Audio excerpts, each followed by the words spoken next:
U-869, and it begins with a mystery at the bottom of the sea, the ghost sub of World War II. In the dark, churning waters of the Atlantic during World War II, death could come without warning and without mercy. German U-boats prowled beneath the waves like sharks, silent and unseen, sinking thousands of Allied ships with cold precision. These submarines were Hitler's weapon of terror at sea, cutting off vital supply routes and leaving behind a trail of steel and oil. Of the hundreds of U-boats launched by Nazi Germany during the war, most were sunk, some were captured, and a few vanished without a trace. One of the most mysterious of all was U-869. Launched in 1943, U-869 was a Type I XC-40 U-boat, one of the largest long-range submarines built by the German Navy. Nearly 250 feet long and equipped with 6 torpedo tubes, it was designed to travel across the Atlantic and strike enemy ships deep in Allied-controlled waters. Its mission was simple yet deadly: disrupt, destroy, disappear. U-869 was commanded by Captain Helmut Neuerberg, a seasoned naval officer. In late 1944, as the tides of war turned against Germany, U-869 was sent on its first combat patrol. The plan, according to wartime records, was to head to the Gibraltar area, a strategic choke point where Allied ships funneled through the Mediterranean. But by then there was chaos in the German command structure. Communication errors, conflicting orders, and a collapsing chain of command made things unclear. It is believed that U-869's mission may have changed en route. On February 11, 1945, a U.S. destroyer and a Coast Guard cutter reported attacking and sinking an unidentified German U-boat near Gibraltar. The official report chalked it up as a confirmed kill based on timing and projected U-boat movements. The Allies concluded that the submarine destroyed that day was U-869. The German Navy, defeated and fragmented, offered no contradictory account, and so the story was settled. U-869 would be presumed sunk off the coast of Gibraltar, taking all 56 of its crew with it to a watery grave. There were no survivors, no distress calls, and no trace for decades. No one questioned this version of events. It was one line in the massive, blood-soaked ledger of World War II, just one more enemy sub that never came home. But when you look closer, the story starts to crack. First, there were no confirmed photographs or sonar images of a wreck near Gibraltar matching the dimensions or signature of U-869. Wartime reports were notoriously unreliable, often based on visual confirmation in chaotic combat conditions or guesses made under pressure. The Atlantic was vast, the technology primitive, and mistakes were common. Second, no German documentation from that period ever clearly stated U-869's final position. By 1945, Germany's war machine was falling apart. Radio traffic was lost, records were incomplete or destroyed, and the few logs that did survive were often ambiguous. Some experts now believe that U-869 may have never even reached the Strait of Gibraltar at all. And there was another, more chilling detail: the radio silence. German U-boats were required to report during missions, both to confirm their progress and to receive new orders. U-869 was last heard from while still in the North Atlantic, thousands of miles from its supposed death site. After that, nothing, silence, as if the ocean itself had swallowed it whole. The deeper historians and researchers dug, the more questions they found. Was the submarine misidentified in that battle off Gibraltar? Was it rerouted without anyone knowing? Or was something far more unusual at play? For over 40 years, U-869 remained an unresolved mystery, a ghost ship lost to time, buried in conflicting reports and fading memories. Families of the crew had no grave to visit, no wreckage to mourn, just a name on a memorial in a wartime file that didn't quite add up. Even the experts couldn't agree. Military historians pointed to the Gibraltar attack and insisted the case was closed, but divers, wreck hunters, and amateur sleuths weren't so sure. Then, decades later, something strange showed up on sonar off the coast of New Jersey. Salvage divers were quick to check, and what they found would leave you speechless. The North Atlantic off the coast of New Jersey is a graveyard of steel.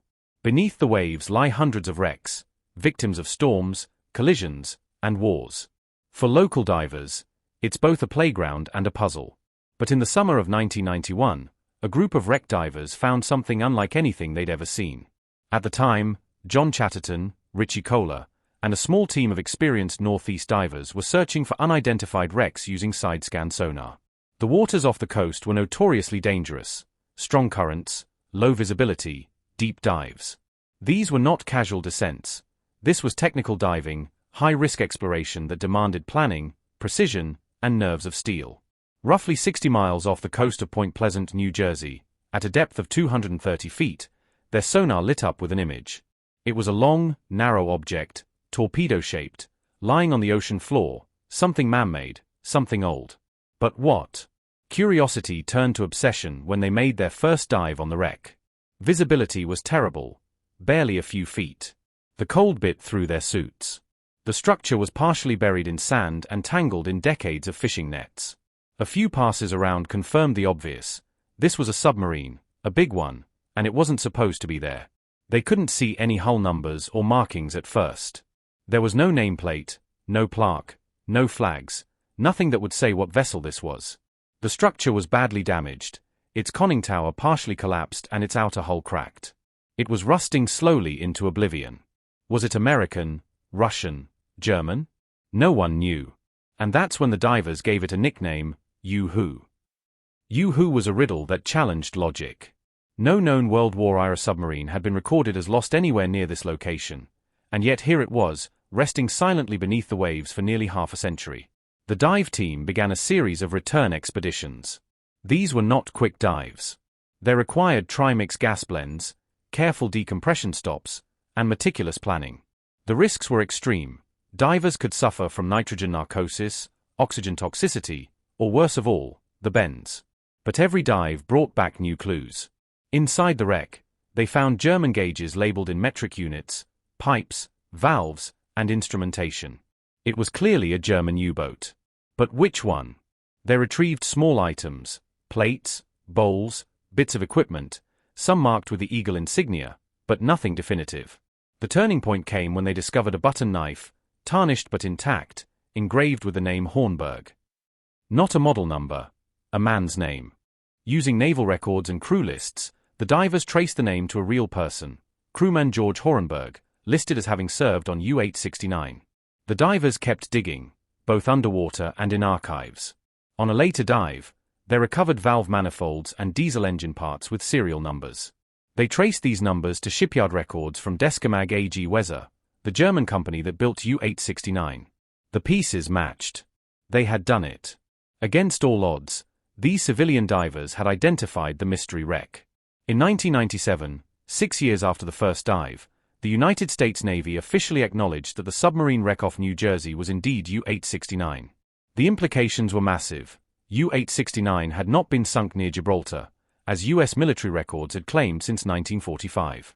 It had died off the American East Coast, a full 3,000 miles away from where history had placed it. The divers had proven what no wartime record ever did. They had physically located and identified the wreck. They had found the truth. And then came the eerie realization: no one had been looking for U-869 here. If not for a handful of obsessed divers, it would still be rusting in anonymity, never telling its story. The U.S. Navy and historians took notice. Wreck divers around the world held it up as one of the greatest underwater identifications ever made, without institutional support, no military, no government, just a crew of recreational divers, determination, and hundreds of dangerous hours on the ocean floor. But the mystery wasn't entirely solved. The big question still loomed: how did U-869 end up here? Its mission orders said Gibraltar. Wartime reports placed it in Europe. So how did it end up on the wrong side of the Atlantic? Was it rerouted? Did it receive new secret orders? Or was there a failure in communication that caused it to go rogue? No record survived to answer that question. The marine logs were incomplete, and the men aboard U-869, every single one of them, had died with the submarine. Death by friendly fire, or something worse. When salvage divers confirmed that the wreck off New Jersey was beyond any doubt German U-boat U-869, a new mystery surfaced. Why did it sink? The question seemed simple, but as divers explored the wreck and researchers re-examined the history, the answer became murkier. What doomed U-869? One theory argued that after firing a torpedo, likely during combat or even a test run, the weapon veered off course and circled back. Before the crew could react, it slammed into the side of their own submarine. There's circumstantial evidence to back this up. First, there were no signs that U-869 ever engaged an enemy ship, no reports of torpedo strikes, no surviving record of an attempted attack. Second, the wreck shows significant internal blast damage consistent with a torpedo detonation close to or against the hull, but not a direct strike from outside. This suggests U-869 might have sunk itself. Yet this theory isn't airtight. Another possibility says that U-869 was located and destroyed by two U.S. Navy ships, the USS Howard D. Crowe and USS Corinia.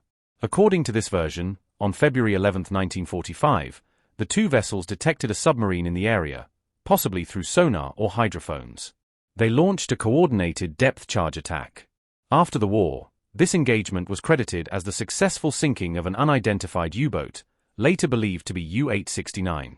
The U.S. Navy's official records long listed this as the submarine's final fate. Even when the sub's remains were later found off New Jersey, the Navy maintained that it had still been their depth charges that caused the sinking. At first glance, this explanation seems straightforward, but it raises several difficult questions. The first is timing. U-869 had not been expected near the East Coast. Its mission orders were for Gibraltar. If the Navy ships had attacked a sub in that area, why didn't anyone connect it to U-869 sooner? The second is location. The site of the U-869 wreck does not precisely match the coordinates reported by the USS Howard D. Crowe and USS Corinia. It's close, but not exact, close enough to raise eyebrows, far enough to cast doubt. Then there's the matter of damage assessment. Divers who explored the wreck found several torpedo tubes still sealed. If U-869 had engaged in combat, why hadn't it fired any of its weapons? Why was it apparently caught off guard? The forward section of the sub showed heavy damage, crushed inward and twisted by force. Internal compartments were imploded, suggesting a shock wave from inside, not from a depth charge exploding nearby. At the same time, certain external parts of the hull bore deformation patterns that could align with pressure waves from a depth charge, but these were less severe than expected if the vessel had taken a direct hit from above. One observation stood out. The control room and torpedo room remained relatively intact. The damage, while severe, was compartmentalized. This points toward a localized internal explosion, possibly a torpedo that detonated while still in its tube or shortly after launch. The skeletal remains scattered inside suggested that no one reached escape hatches. There was no sign of an emergency ascent. Whatever happened, it was sudden, violent, and gave the crew zero chance to respond.